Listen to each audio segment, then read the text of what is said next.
Good afternoon. Here representing Pro Gun New Hampshire. Pro Gun New Hampshire supports this bill. However, I would like to just point out a few things for the committee to consider, particularly with regard to the first part of the bill, which deals with pointing a firearm or displaying a firearm in an effort to create or to address the issues that were raised in the Ward Bird case. In reading that decision, I don't know how many of you actually, if you read the decision, there's a glaring problem that the Supreme Court of New Hampshire has failed to address over and over again, and that is, what is the definition of deadly force versus the definition of non-deadly force? There is no definition statutorily of non-deadly force. And the reason that's a key issue is because we already have under 627(7) of our justification for use of force, we have use of force in defense of premises. And that says a person in possession or control of premises, or a person who is licensed or privileged to be thereon, is justified in using non-deadly force upon another when and to the extent that he reasonably believes it is necessary to prevent or terminate the commission of a criminal trespass, the very thing that Ward Bird was attempting to prevent, by such other person or upon such premises. But he may use deadly force under such circumstances only in defense of the person as prescribed in RSA 627(4), or when he reasonably believes it's necessary to prevent or attempt by the trespasser to commit arson.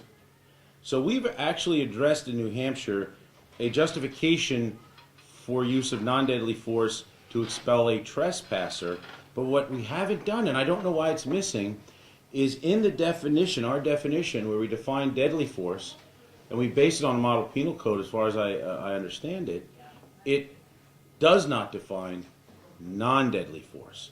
And if I may, I just want to tell you that in most jurisdictions, non-deadly force is the pointing of a firearm, but not the firing of the firearm. That's the line. Think about when an officer effects an arrest and points a firearm. Is he using deadly force or non-deadly force? He's using non-deadly force to effect that arrest. It becomes deadly force upon the firing. But because we don't have that in our law, in our statute, or even in the case law, when there's a jury trial on this subject, the judge does not charge the jury and explain to them that pointing a firearm is non-deadly force. That way, when the jury would get the case and consider that justification exemption, they don't sit there and go, why do you have a gun? Why do you have a gun? The gun wasn't fired. It was use of non-deadly force. Now they can apply and see whether there was a justification as to whether there was a criminal trespass. So I think it is important for us to consider, if the committee could consider, defining non-deadly force once and for all. And when you read the case, you'll see the court ducks it. They say, well, we're not going to get into that. The jury was reasonable and whatever as far as defining non-deadly force. And I would say even states like New Jersey have a definition of non-deadly force. And I'll just read you real quick here. A threat to cause death or serious bodily harm by the production of a weapon or otherwise, so long as the actor's purpose is limited to creating an apprehension that he will use deadly force, if necessary, does not constitute deadly force. Even New Jersey says non-deadly force is pointing a firearm.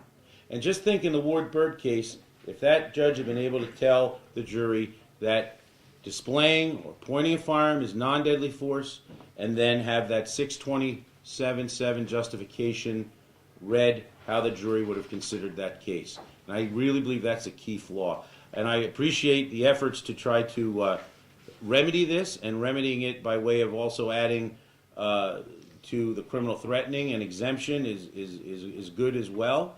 But the bigger picture here is what Honorable Welch had raised as well about those definitions and the necessity for us to finally say what non-deadly force is. Thank you very much. Any questions? Representative Gaffney. Thank you, Madam Chair. Thank you, Attorney Gaffney. Yes.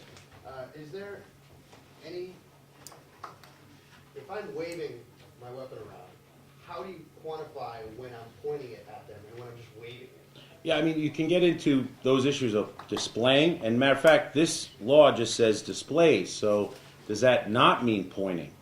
And what about, we end up brandishing, what does that mean? The simplest and best, really, is what the model penal code adopted, even, like I said, even by an anti-gun state, like New Jersey, makes that defining line. If the gun is not being fired, but even though it's being pointed, and even though you can create the apprehension or fear that you will use a firearm, but you don't, it's non-deadly force. And that's what the jury would get. And the same, just think about how an officer affects an arrest using non-deadly force by maybe pointing that firearm. In other cases, that becomes the dividing line. But if you're firing it on, about, or near, now you're in the world of deadly force, and the standard for use of deadly force is a much higher threshold that you have to meet to justify, hence the word justification for self-defense, to justify the use of deadly force. And that would clear it up. Thank you.